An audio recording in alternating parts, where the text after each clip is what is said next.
Hello, everyone, and welcome back to the AIM on MS&T podcast. I'm your host, Kate, and I'm so glad you have joined us today. If you are new here, let's catch you up. AIM stands for Academia, Industry, and Military, which are the sectors that form the foundation of the modeling, simulation, and training community right here in Central Florida. Together, they make up what is known as Team Orlando, a collaborative partnership driving innovation and mission readiness through MS&T. Each episode, we sit down with leaders and innovators within the MS&T world to talk about what's new, what's next, and why it matters, especially to our Team Orlando community. Whether you're deep in the field or just curious about one of Orlando's biggest industries, second only to the theme parks and hospitality industry, we're here to keep you informed, inspired, and part of the conversation. Welcome back to part 2 of our conversation with Ariane Fikki, Director of Partnerships at VRARA. And today we're picking up right where we left off. If you haven't had a chance to listen to part 1 yet, I highly recommend going back and checking that one out first. But without further ado, let's dive right back in. This podcast is brought to you in part by Rocket Technology, which is comprised of former NASA, DoD, and Fortune 20 engineers that ensure your program becomes truly AI-enabled. They fine-tune models to meet AI requirements on defense and business platforms. See the link below to schedule a training class. Switching it up a little bit, people often think of Silicon Valley as the tech catalyst of the dot-com era. When it comes to Central Florida being the epicenter of modeling, simulation, and training, how does our ecosystem differ from those in Silicon Valley, and what is so unique about our ecosystem? You're really killing me over there, Smalls. So I think the best way to speak on this is to start. So fairly soon after I jumped into the simulation community, I had started working at Unity. And I was on the government aerospace and defense team. And if you know what Unity is, it's a gaming engine. And some people may be familiar with Unity because of Candy Crush or Nintendo. But again, they also use Unity to train pilots and launch rockets and make digital twins of people, places, and things, right? My time there, because Unity is a Silicon Valley company, and it's the largest gaming engine in the world. But I realized after being there that there are many tools that we use. Some of them are proprietary. There's even the Epic's Unreal Engine that, had a pretty significant investment from Disney, and Disney's in our backyard. But there's all these tools, and they're really just paintbrushes for creators, in a sense. Think of artists. They use different paintbrushes for different pictures and art. And so there's all these tools. And so for me, we have a unique community of creators here. And creators are not just developers, they're artists, they're project managers that see the vision and think about what does this solution do to solve challenges. So we have this really cool community here of people making things that help us build that 3D internet that I was sharing with you. Now, those individuals often, they're not only building the technologies here in our community, they're building, they're working in defense, they're working in the DoD, they're working for defense contractors that we know and love every day in our community. But then they go home and they've got passion projects that are gaming focused. Yeah. And I realized that actually we had some of our graduates from our community here that I ran into in Huntsville. And when I was with Unity and we went over to Redstone Arsenal, which there's the Army Game Studio there, which is a fabulous setup. They do really cool things there. But we visited a couple of our customers that use licensing there. And some of the young, new graduates had taken jobs at a company there. And they were telling me what they were making at their defense company that they worked at. And they didn't seem really enthused. But then I said, what are you working on in your own projects? Yeah.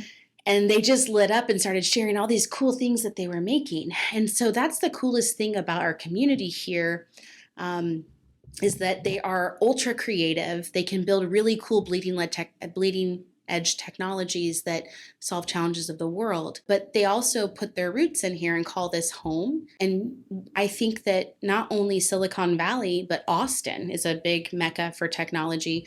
They're realizing that you can get the beach, you can get a better cost of living, you can raise a family, you can buy a home in a nice community, and you get really nice tropical weather. But then you also get to be part of kind of a movement of technology. And I don't know if it was this last spring, there was an article put out by, one of the magazines out there that rates the top tech cities in the world.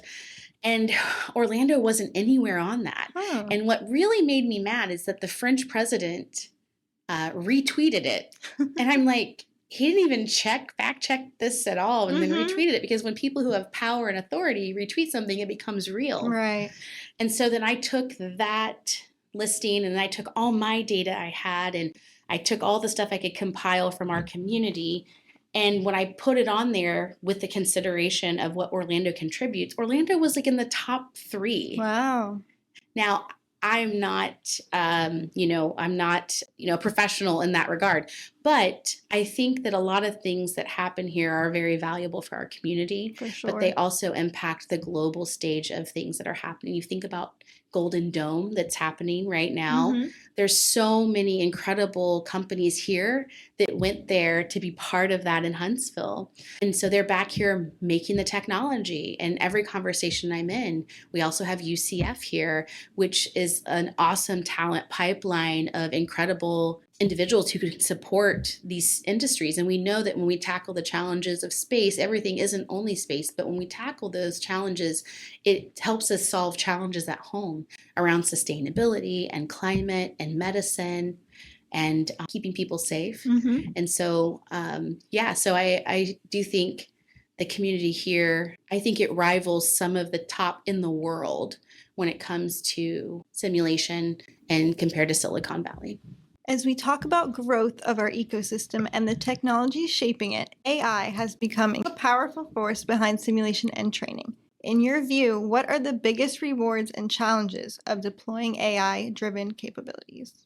I think about this a lot, and I'm fortunate to be invited to conversations with people who are really smart and know so much about this. But I think that there's the component of humanity around it that's, I think a lot of people are trying to navigate, right? It's like, okay, the technology, like, where do we draw the line?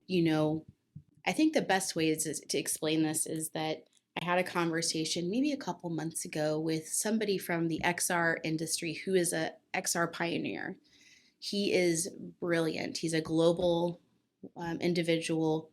And we were chit-chatting just in text, and he mentioned he had just come back from a very important meeting with some of the top AI individuals in the world, and they all went to this place in the Dakotas and had a powwow and talked about the future with AI. Yeah. Probably people in that room that we see all the time talking about AI. But I said to him, how did you feel? I said, what did you guys talk about? How did you feel? So he said that they wanted to keep pushing the envelope with AI and how we can help humanity, but also keep people safe and make sure that doesn't become a challenge. So that for me was kind of eye-opening, that really they're looking at technology for good is the priority, right? But I think when it comes to using AI as a resource, I have to tell you, I can't tell you how many times I've been able to use even ChatGPT to help me ideate and work through challenges that may have taken a week or a month. Right. But I could easily at my fingertips pull up certain data and help start building proposals or white papers or different things that allow us to progress much quicker, right? I think there's a lot of opportunity there. I do think that there's considerations with data and people's information and making sure they have control over it. But as the Florida president of the Applied AI Association, I do believe that if we can continue to move forward responsibly and use AI in responsible ways, that we will solve a lot of challenges, especially around saving lives. And that to me is a huge priority. I also do think that it allows us to start shifting how we work and learn. We'll see a shift in how skills are valued, and certain skills of navigating the people and how we build relationships. AI can't do that. And so those individuals will see that they'll become more valued in their skills because they'll be able to do things that technology can't. But I think as long as we can use the technology for good, that's going to be the most important consideration. Just like anything that we use today technology wise, if it's abused, it can be used to do harm. And so I do think there's a great responsibility. The one thing that I think that is overlooked often, because I'm a big proponent of technology, but what I've learned in the last 2 years is that different communities, even within the United States, like indigenous people, they have a different relationship with the earth and the moon and also with technology. And so I think there's some things there that we have to learn to navigate, especially like what's the impact of certain technologies on certain communities. Some tribe in Oklahoma may have a different experience with the technology than like a school in Pine Hills. Yeah. So what is the impact on the community based on their values, the systems they have there, and how they interact? Now, there's also some tribes that have very great business models, and they're actually very prominent in the DoD contracting system. So they would probably embrace using the technology, but not every tribe is the same. And I think there's some important things to consider there when we look at using technology for good, and so how that interacts with the community and what it means to the community. I think we have to be aware of that. Going back to what you mentioned, one of the most exciting areas of growth is right next door on the Space Coast. The Space Coast continues to emerge as a major hub for aerospace innovation. How do you see Central Florida's MS&T industry converging with and laying the foundation for that growth? I think that the modeling, simulation, and training industry is already laying the foundation. And they've been laying a strong foundation for a number of years. And I think that started early on with the development of Research Park, was kind of the first steps of getting there. What I'd like to see is a more symbiotic relationship where we're using the community we have here in big ways to tackle these challenges. I think one of the things that's really helping us is the game jam community. Around Indianomicons, there's the Indy Galactic Space Jam. So Indy Galactic Space Jam is a 48-hour rapid prototyping event where game jammers from middle school through whatever age they would like to be, they form teams in the 48 hours, create a prototype, and then they deliver a version of the prototype in a pitch. Oh, wow, that's cool. Yeah, it's pretty amazing. And then those usually go on, and they can sometimes actually go on to be invested in. Yeah. So I love that we have those community of developers here that we were talking about earlier that can support that in space. And we've had really great feedback from our Nextplore team, which Nextplore 2040, the initiative set forth by Dr. Crystal Johnson. She has been at NASA for, over, I think, 35 years now. 30 or 35 years. She came to Orlando, to Central Florida, a couple years ago and had the Power Source Summit. And the whole goal of Nextplore and Power Source is for academia, industry, and public sector to collaborate in big ways to tackle the challenges of, the 187 shortfalls. And so those are set forth by NASA. The first, one of the most important ones is surviving the lunar night. Radiation's a huge issue, survivability of the night. There's a number of other things that are pretty challenging. I think those types of challenges are right at our doorstep. And so I think the more we can connect the communities, for example, I just came back from Space Gala, which was this weekend. That's a great community event around STEAM for young girls and other initiatives, and have the upcoming Space Power Conference that's put forth by Space Force Association, and that's here in Orlando. And then we have ITSIC that's coming up as well, which is a huge opportunity. Oh, yeah. I think that that's actually one area that I think we can do better to connect the communities and presence there, because it's an international conference. Yeah. And then we have the Commercial Space Week coming up, and that's actually going to be in January. And right now we have UCF's Space Settlement Summit happening here just down the road at the campus. So that's a big one. So getting involved in those events and bringing our communities together. And that's what I've been working hard to do. And actually through the Space Happy Hour initiative, which is space professionals, we've been having those events here and at the Space Coast to collide the communities together. Yeah, that's a great idea. Yeah. Now, speaking on that, for organizations in MS&T who are looking to engage more deeply with the space industry, what skills, collaborations, or strategic moves would you recommend for them to get involved? I would say definitely those conferences that I mentioned. For those, sometimes there's challenges with budgets to be able to attend conferences. I would say that don't be afraid to jump in and volunteer. Also, even if you dedicate one day of your time to earn a ticket to be part of a conference, I think the biggest compliment and biggest opportunity you can give somebody is your time. And I have to tell you, that's actually how I got so connected with the community, is I really wanted to learn. And so jump in and, if it's with the National Center for Simulation at the Florida Simulation Summit, or if it's at one of the breakfasts at Central Florida Tech Grove, or if it's at something at the coast, I think to get more involved so those communities can collide, that's super valuable. The game jams are also a great way to get involved. There's a really cool space community of individuals called the Overview Effect. Frank White has put that together. There's also events around building community with Space Happy Hour and Sally's Night, which is coming up on November 13th. It's going to be at the MS2 Accelerator at Lake Nona. And so I think just to kind of we almost need to create a calendar of space-related events, because there's so many, to kind of make people aware, I guess, to know that they could be part of it. But what I'd really like to see is more of the students and the younger generation to get involved as well. It's only about a 45-minute drive to the Space Coast. Sure. Yeah.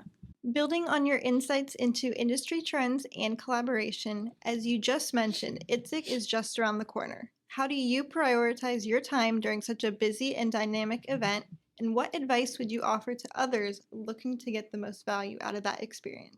I have to tell you, I love ITSIC. It's such an incredible experience, and everybody knows that it has been there. You put in 18-hour days. They're early mornings, very late nights, meetings that will set up your year. Your whole year of business can happen at ITSIC. And so I would say that Debbie and her team have put a fantastic event together. I think getting meetings scheduled, there's a number of networking events, making sure you stop by the booth for the National Center for Simulation and Capital Communications to hang out and chat with some of the community.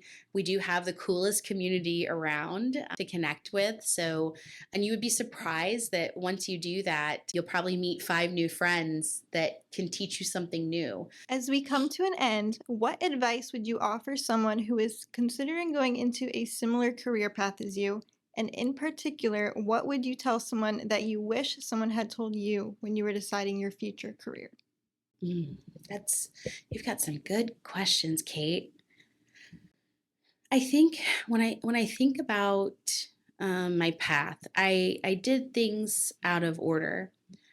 I don't regret any of the path I took to get here, but I became a mom earlier on and was focused on, raising a family, and it just kind of happened at the right time. But I think that no matter what time in your life you decide to jump into this space, or if you decide to make a career change, I would say get involved in the community to make friends so that you can learn about the people you'll be working with. And I would say don't be afraid to say to people, hey, I'm new to this space. I'd love to learn. What can you share with me? And especially with women, I have found a lot of value in the Women in Defense Squad, and also a few other of the women's groups here in our community. Some really great women-led organizations. But To be honest with you, I've even found great leadership and mentorship in some of our allies, like, different individuals. I can say Rob Epstein from Leidos is a great community leader, and he's given some good mentorship and guidance. Dr. Carolina Cruz, Dr. Neil Finkelstein, and George Cheros, as well as a few other groups. But I would say don't be afraid to take risk, jump in, try to be as involved as you can in whatever it is you're wanting to do so that you can make new contacts. And I think the best thing is don't, I think to have the courage is a big thing. And I think to have the courage to dive into the deep end, don't overthink it. I would say do more than think, not in a dangerous way, but don't be afraid to do. Jump in, and if it feels like the right thing, keep going with it. And as far as I'm concerned, I wish I would have had a little bit more of a push early on. So I'd hope that other individuals in the space, I will tell you the best advice I've gotten has been from other leaders who have said, hey, you could do this. You could do this on your own. Yeah. You don't have to necessarily work for a company. You already know all the things. Just go do it. Yeah, that's so I would great. say go do it. Yeah. That's great. I love that. Before we sign off, where should our listeners go to find out more about your organizations? So just to give you a rundown, because I've got a few different hats I'm wearing, and all of them are equally important. But some of the initiatives that have been I've been really focused on lately are, first of all, the Virtual Reality Augmented Reality Association. And you can find out more about the VRARA at thevrara.com. Secondarily, I am the Deputy Vice President for the Space Force Association for the Southeast region of the United States, which has the most launch capability. Oh, wow. And innovation, all kinds of incredible things happening, which is Alabama, Florida, Georgia, and Puerto Rico. There's lots of energy and excitement around that. And the Space Force Association is really leading and supporting Guardians in big ways. And you can learn more about that at ussfa.org. As well as I have my own organization that I work with called 001, and I do consulting. You can always reach out to me at my email, which is ariane F as in Frank, IKKI at gmail.com. I would say the Next Explore 2040 crew, if you haven't caught up with them, they've got fantastic things happening. They're going to have more big announcements, and we may even see international summit next year. So that's really exciting. Thank you, Ariane, for joining us today, and thank you, everyone, for listening in. Want to stay in the loop on what's happening in the modeling and simulation and Team Orlando communities? Head to teamorlando.org and follow us on LinkedIn, X, and Facebook for all the latest updates and upcoming events. If you're looking to spotlight your organization or share your voice on AIM on MS&T, sponsorship and guest opportunities are available. Contact us. The information will be in the description. Don't forget to follow AIM on MS&T on your favorite podcast platform so you never miss an episode. I will talk to you all in the next one. Bye!